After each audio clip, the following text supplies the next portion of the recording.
در این ویدیو با یه ابزار نوآورانه در تریدینگ ویو آشنا میشیم که با ترکیب هوش مصنوعی و اندیکاتور سوپر ترند قابلیت‌های زیادی رو برامون فراهم میکنه که در تصمیم گیری های معاملاتی خیلی میتونه راهنمای مناسبی باشه. بنابراین تا آخر ویدیو با بنده همراه باشید.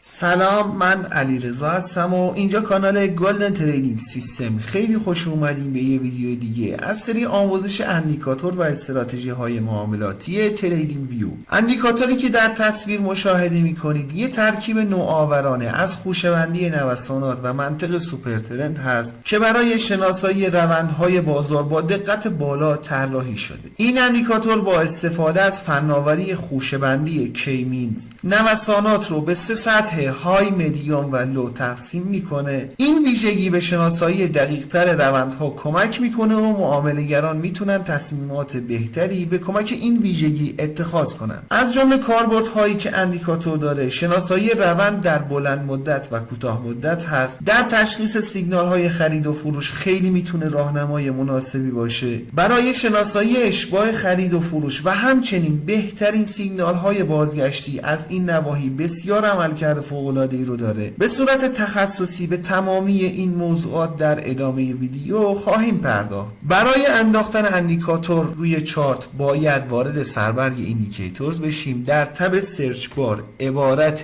آداپتیو سوپر ترند اسیلیتور رو سرچ میکنیم. این اندیکاتور هست که توسط الگو آلفا طراحی شده. روش کلیک کنید، روی چارتتون نمایش داده میشه. خیلی خوب، بپردازیم به جزئیات اندیکاتور. اینکه از این جزئیات چطور میتونیم استفاده کنیم در ادامه ویدیو بهشون میپردازیم. اندیکاتور دوستان بالا و پایینتر از لول 0 نوسان میکنه که به این لول بیس لاین هم گفته میشه. اصلی ترین جزء اندیکاتور این کندل های هیکناشی هستن که میتونه به صورت لاین یا به صورت سوپر ترند هم نمایش داده بشه. در ادامه ویدیو بیشتر باهاش آشنا خواهید شد. حالا کندل ها بالاتر از بیس لاین باشن یه حاله آبی رنگی رو اندیکاتور نمایش میده. بالعکس کندل ها پایین تر از بیس لاین باشن یه حاله قرمز رنگی رو اندیکاتور به همون نمایش میده. هنگامی که کندل ها یا خط اندیکاتور به محدوده اشباع بالایی یا پایینی برسه و از اونجا برگرده، اندیکاتور میاد و یه سری فلش های بازگشتی رو برامون قرار میده. در نهایت هم گوشه سمت راست یه جدول مشاهده میکنیم که نوسانات رو بر اساس فاکتورهایی که قرار داده شده نوسانات رو دسته‌بندی میکنه و میتونه در درک بهتر روند بهمون کمک کنه. خب از این جزئیات اندیکاتور چجور میتونیم استفاده کنیم و چه کاربردی رو دارن؟ ابتدا در رابطه با شناسایی روندها در کوتاه مدت و بلند مدت میتونیم ازش استفاده کنیم. هنگامی که کندل های هیکناشی یا همون لاین اصلی اندیکاتور بالاتر از لول 0 قرار داشته باشه، عرض شد خدمتتون که اندیکاتور میاد و یه حاله آبی رنگی رو روی اندیکاتور نمایش میده. در این جور مواقع روند بلند مدت بازار صعودی هست.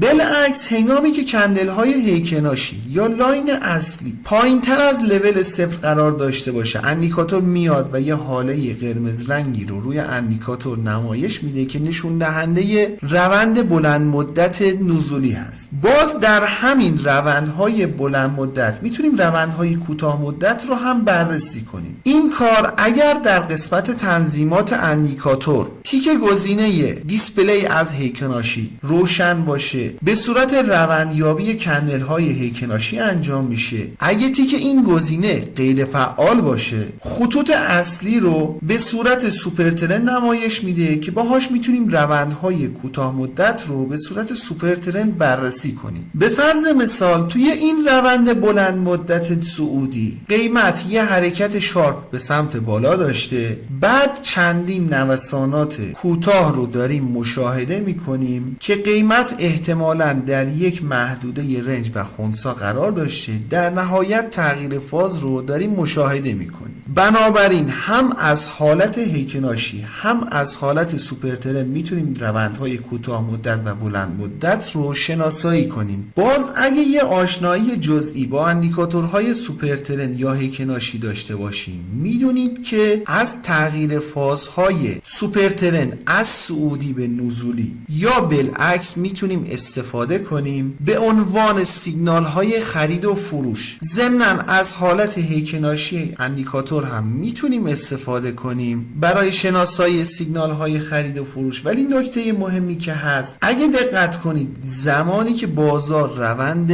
مشخص و واضحی رو داره دنبال میکنه، سیگنال های مناسب و دقیقی رو داریم مشاهده میکنیم. ولی زمانی که به فرض مثال مثل این قسمت در یک ناحیه رنج و خنثی قرار داریم یا مانند این محدوده که قیمت حرکت خاصی رو انجام نداده، سیگنال های فالس زیادی رو داریم مشاهده میکنیم. برای فیلتر کردن اینجور سیگنال ها میتونیم از سایر ابزارها یا سبک های تحلیلی دیگه استفاده کنیم. در ویدیوهای گذشته چندین اندیکاتور معرفی کردیم که در شناسایی و فیلتر کردن اینجور نواحی میتونن بهتون کمک کنن. لینک ویدیوها رو براتون در قسمت توضیحات ویدیو قرار میدم، میتونید مراجعه و دانلود کنید. کاربرد بعدی اندیکاتور هنگامی که کندل ها یا سوپرترند اندیکاتور وارد حد اشباع بالایی یا پایینی میشه. پس از اینکه کندل های هیکناشی یا سوپرترند تغییر فاز رو میدن، اندیکاتور میاد و یه سری فلش هایی رو روی اندیکاتور قرار میده. از این فلش ها میتونید به عنوان سیگنال های بازگشتی استفاده کنید. ولی یه نکته اساسی رو بهتون بگم دوستان،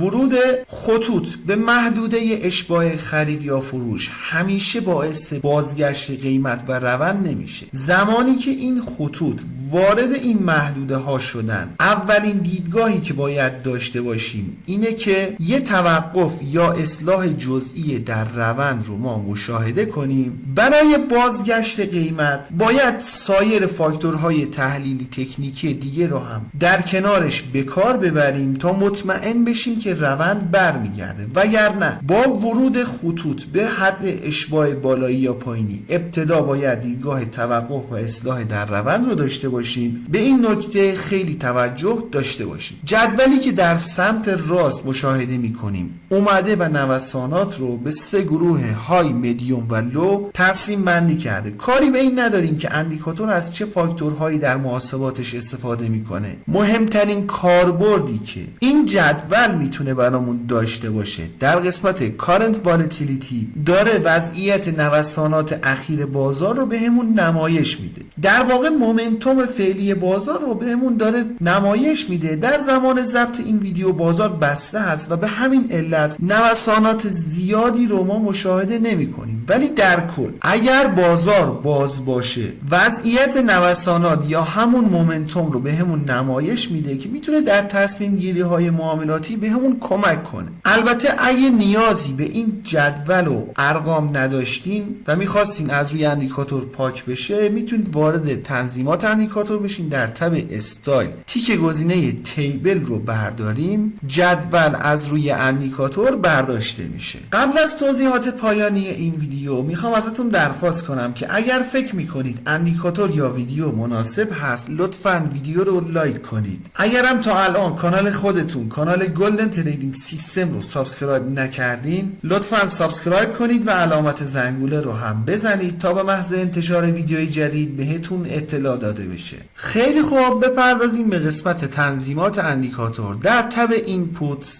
2 گزینه اولی دوستان مربوط به تنظیمات سوپرترند هست که پریود ATR و ضریب فاکتور رو مشخص میکنیم. در قسمت بعدی تنظیمات مربوط به خوشه‌بندی کی-مینز رو مشخص میکنیم. دوستان کی-مینز شاخه ای از هوش مصنوعی هست و زیاد بهش نمیپردازم. در کل بهتر این تنظیمات دستکاری نشه. در قسمت آسیلیتور ستینگ گزینه اول مربوط به نرمال سازی آسیلیتور هست. این گزینه دوستان اگر فعال باشه این اطمینان رو به همون بهمون میده که اندیکاتور در یک محدوده مشخص و ثابت نوسان کنه که تفسیر اندیکاتور ساده تر بشه. گزینه بعدی در واقع با یه میانگین متحرک که در این